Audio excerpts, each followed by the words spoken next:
प्रश्न पहिला अ. दिलेल्या पर्यायांपैकी योग्य पर्यायाचा क्रमांक लिहा. 1. सोने विलेपित दागिने हे टिंबटिंबचे एक उदाहरण आहे. या प्रश्नाचं उत्तर आहे अ. विद्युत विलेपन. नंबर 2. उपग्रह प्रक्षेपकाचे कार्य टिंबटिंबच्या नियमावर आधारित आहे. या प्रश्नाचं उत्तर आहे पर्याय क्रमांक क. न्यूटनचा गतिविषयक तिसरा नियम. त्यानंतर प्रश्न तिसरा. LPG मध्ये टिंबटिंब हा एक ज्वलनशील घटक असतो. या प्रश्नाचं उत्तर आहे प्रोपेन. LPG मध्ये प्रोपेन हा एक ज्वलनशील घटक असतो. त्यानंतर चौथा. बहिर्गोल भिंगाचे नाभीय अंतर 25 सेमी आहे, तर भिंगाची शक्ती टिंबटिंब आहे, तर त्या भिंगाची शक्ती आहे पर्याय क्रमांक अ 4.0 डी. डी म्हणजे डायोप्टर. पाचवा प्रश्न. शुभ्र प्रकाश लोलकावर पडला असता टिंबटिंब रंग सर्वात कमी वळतो, तर लाल. पर्याय क्रमांक लाल रंग, लाल किंवा तांबडा रंग सर्वात कमी वळतो. त्याच्यानंतर प्रश्न पहिल्यातील ब. खालील प्रश्न सोडवा. यामध्ये वेगळा घटक ओळखा. यामध्ये इनसॅट, जीसॅट, IRS, PSLV यापैकी वेगळा घटक आहे IRS. त्यानंतर ब मधील दुसरा सहसंबंध ओळखा. यामध्ये आहे गण 1. गण 1 मध्ये अल्कली धातू असतात, तर टिंबटिंब हॅलोजन. तर हॅलोजनचा गण कोणता आहे? तर हॅलोजन गणामध्ये हॅलोजनचा गण हा गण नंबर 17 आहे. यामध्ये हॅलोजन येतात. हॅलोजन गणात 17व्या गणात मूलद्रव्ये येतात: फ्लोरीन, क्लोरीन, ब्रोमीन, आयोडीन, ॲसिटिलीन. त्यानंतर तिसरा प्रश्न आहे योग्य जोडी जुळवा. पाण्याचा अपवर्तनांक किती आहे? तर पाण्याचा अपवर्तनांक आहे 1.33. चौथा प्रश्न आहे चुकी बरोबर ते लिहा. विद्युत मोटार यांत्रिक ऊर्जेचे रूपांतर विद्युत ऊर्जेत करते, हे वाक्य चूक आहे. त्यानंतर पाचवा. दिलेल्या रचनासूत्रासाठी IUPAC नाव लिहा. तर यामध्ये कार्बन 3 कार्बन आलेले आहेत, एकेरी बंध आहे आणि त्याचं IUPAC नाव आहे प्रोपेन टू ऑल. त्यानंतर प्रश्न दुसरा. शास्त्रीय कारणे लिहा. यामध्ये कोणतेही 2 प्रश्न सोडवायचे आहेत. पहिला आहे गणामध्ये वरून खाली जाताना अणुत्रिज्या वाढत जाते, कारण अणूच्या त्रिज्येवरून अणूचा आकार ठरवला जातो आणि नवीन कवचाची भर पडते. अणुकेंद्रक व संयुजा इलेक्ट्रॉन यांच्यातील अंतर वाढते आणि त्यामुळे परिणामी केंद्रकीय प्रभार कमी होऊन संयुजा इलेक्ट्रॉन वरील आकर्षण कमी होते आणि म्हणून गणामध्ये वरून खाली जाताना अणुत्रिज्या वाढत जाते. दुसरा आहे घड्याळ दुरुस्तीमध्ये साधी सूक्ष्मदर्शी वापरतात, कारण साध्या सूक्ष्मदर्शीच्या नाभी अंतराच्या आत वस्तू ठेवली असता तिची सुलट व मोठी प्रतिमा मिळते आणि भिंगाच्या त्याच बाजूस दिसते. वस्तूच्या विशालकापासूनच्या अंतराचे अनुयोजन करून ही मोठी प्रतिमा सुस्पष्ट दृष्टीच्या लघुत्तम अंतरावर मिळवता येते. त्यामुळे डोळ्यावर ताण न पडता घड्याळाचे सूक्ष्म भाग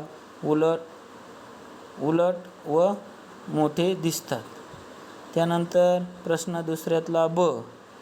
खालील प्रश्नाची उत्तरे लिहा. कोणतेही 3. यामध्ये पहिला आहे गणित. 1 जर एका ग्रहावर एक वस्तू 5 मीटरवरून खाली येण्यास 5 सेकंद घेत असेल तर त्या ग्रहावरील गुरुत्वीय त्वरण किती? या ठिकाणी आपल्याला u बरोबर 0 मीटर पर सेकंद, त्याच्यानंतर आपल्याला s बरोबर 5 मीटर आणि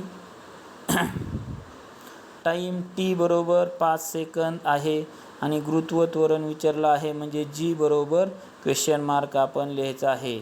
त्याच्यामध्ये सूत्र टाकायचं आहे g बरोबर 1/2 गुणिले g t वर्ग. t म्हणजे वेळेचा वर्ग, म्हणून 5 मीटर बरोबर 1/2 g कंसामध्ये 5 सेकंद वर्ग, पुन्हा 5 मीटर बरोबर g/2 गुणिले कंसामध्ये 5 सेकंदचा वर्ग, म्हणून g बरोबर 2/5. याचं उत्तर आलेलं आहे मीटर पर सेकंद वर्ग, म्हणून 0.4 मीटर पर सेकंद वर्ग. त्यानंतर ॲल्युमिनियमच्या मुख्य धातुकाचे नाव लिहा. ॲल्युमिनियमच्या मुख्य धातुकाचे नाव आहे बॉक्साईट. त्याचं रेणुसूत्र आहे Al2O3.H2O. त्याच्यातलाच ब आहे ॲल्युमिनियम धातुकातील मृदा अशुद्धी लिहा. त्याचं उत्तर आहे ॲल्युमिनियम धातुकामध्ये मृदा अशुद्धी असतात वाळू, सिलिका SiO2 आणि आयर्न ऑक्साईड म्हणजे Fe2O3 या 2 प्रकारच्या मृदा अशुद्धी आहेत. त्याच्यानंतर 5वा आहे खालील दिलेल्या फ्लेमिंगच्या डाव्या हाताच्या नियमाच्या आकृतीचे निरीक्षण करून अ आणि ब या ठिकाणी योग्य नामनिर्देश करा. तर यामध्ये अ जो आहे त्याचं उत्तर आहे चुंबकीय क्षेत्राची दिशा फ्लेमिंगच्या डाव्या हाताच्या नियमाच्या आधारे जी तर्जनी असते ते दाखवलेलं आहे आणि मधले बोट हे विद्युतधारेची दिशा दाखवत असतं, म्हणून त्याचं उत्तर आहे विद्युतधारेची दिशा. प्रश्न क्रमांक 3, खालील प्रश्नाची उत्तरे लिहा कोणतेही 5. यामध्ये पहिला आहे मेंडलीवच्या आवर्त सारणीतील त्रुटी लिहा. तर मेंडलीवची आवर्त सारणी ही अणुवस्तुमानावर आधारित होती. याच्यामधील त्रुटी आहेत कोबाल्ट व निकेल हे पूर्णांकी अणुवस्तुमान समान असल्याने क्रमांकावरून त्यामध्ये संदिग्धता होती आणि खूप काळाने समस्थानिकाचा शोध लागला. समस्थानिकांचे रासायनिक गुणधर्म समान तर भिन्न अणुवस्तुमान असल्यामुळे मेंडलीवच्या आवर्त सारणीत स्थान कसे द्यावे हे एक त्यापुढे आव्हान होते. त्यानंतर दुसरा आहे दिलेल्या आकृतीशी संबंधित नियम लिहा. या आकृतीवरून केप्लरने 3 नियम सांगितलेले आहे. त्यामध्ये पहिला नियम आहे ग्रहाची कक्षा ही लंबवर्तुळाकार असून सूर्य त्या कक्षेच्या एकाच नाभीवर असतो. दुसरा नियम आहे ग्रहाला सूर्याशी जोडणारी सरळ रेषा ही समान कालावधीत समान क्षेत्रफळ व्यापते. तिसरा नियम आहे सूर्याची परिक्रमा करणाऱ्या ग्रहाच्या आवर्तकालाचा वर्ग हा ग्रहाच्या सूर्यापासूनच्या सरासरी अंतराच्या घनाला समानुपाती असतो. असे केप्लरचे हे या आकृती संबंधित 3 नियम आहेत. त्यानंतर तिसऱ्या प्रश्नामध्ये तिसऱ्यातील तिसरा खालील रासायनिक अभिक्रियेचे प्रकार ओळखा. अ आहे copper sulphate CuSO4 plus Fe. यामधून 2 अभिक्रियाकारकापासून 2 उत्पादिते तयार होतात. FeSO4 ferrous sulphate plus Cu म्हणजे कॉपर. तर ही जी अभिक्रिया आहे ही विस्थापन अभिक्रिया आहे. ब 2Mg प्लस O2 यापासून 2MgO मॅग्नेज ऑक्साईड मॅग्नेशियम ऑक्साईड हे एकच केवळ दोन अभिक्रियाकारकापासून केवळ एकच उत्पादित तयार होते, त्या अभिक्रियेला संयोग अभिक्रिया म्हणतात. म्हणजे याचं उत्तर आहे संयोग अभिक्रिया. त्यानंतर क 2KClO3 या अभिक्रियाकारकापासून 2KCl+3O2 यामध्ये ही जी अभिक्रिया आहे ही उष्मादायी अभिक्रिया आहे. त्यानंतर चौथा आहे एका माध्यमात प्रकाशाचा वेग जर 1.5 × 10⁸ मीटर/सेकंद असल्यास त्या माध्यमाचा निरपेक्ष अपवर्तनांक किती असेल. यामध्ये निरपेक्ष अपवर्तनांकाचं सूत्र त्यामध्ये दिलेल्या बाबी आपण प्रथमतः लिहिलेले आहेत. तर प्रकाशाचा वेग फी बरोबर 1.5 × 10⁸ मीटर/सेकंद. त्याच्यानंतर माध्यमातील निरपेक्ष अपवर्तनांक काढायचा असेल तर प्रकाशाची निर्वातीतील वेग आपल्याला दिलेला आहे 3 × 10⁸ मीटर/सेकंद. या ठिकाणी अपवर्तनांक काढण्यासाठी माध्यमाचा निरपेक्ष अपवर्तनांक बरोबर n बरोबर c/v. मग बरोबर सूत्रामध्ये किमती टाकल्यानंतर 3 × 10⁸ मीटर/सेकंद भागिले 1.5 × 10⁸ मीटर/सेकंद. या ठिकाणी गणितीय क्रिया करून उत्तर आलेलं आहे 2. त्यानंतर खालील उतार्याचे वाचन करा आणि विचारलेल्या प्रश्नाचे उत्तरे द्या. उतारा पूर्ण वाचल्यानंतर उतार्यावरून आपण पहिला प्रश्न आहे उष्णतेचे स्थानांतरण कुठून होते. तर उष्णतेचे स्थानांतरण उष्ण वस्तूकडून थंड वस्तूकडे होते.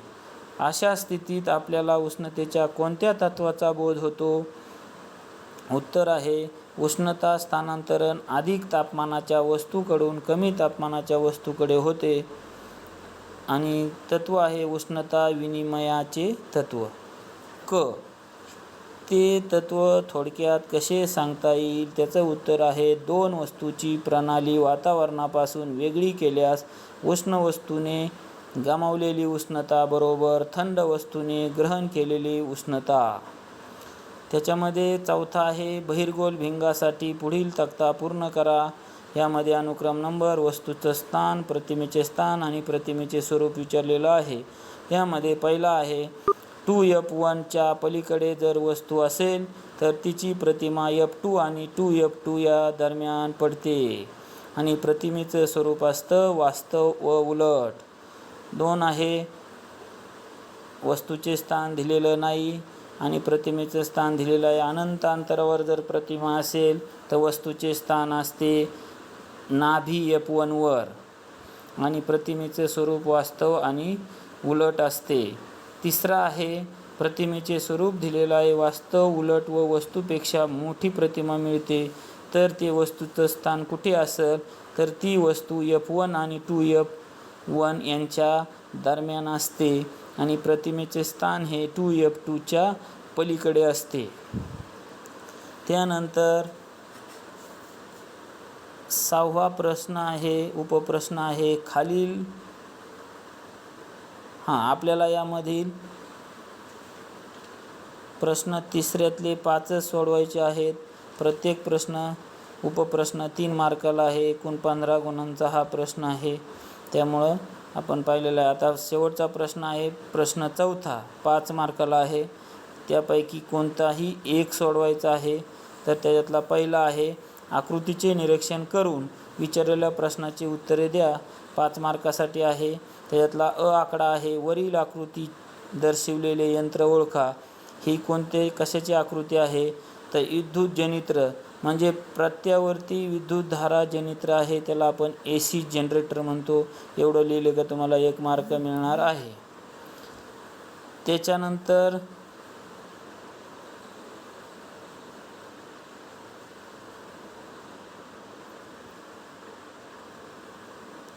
त्याच्यानंतर ब आहे या यंत्राचे कार्य कोणत्या तत्वावर आधारित आहे.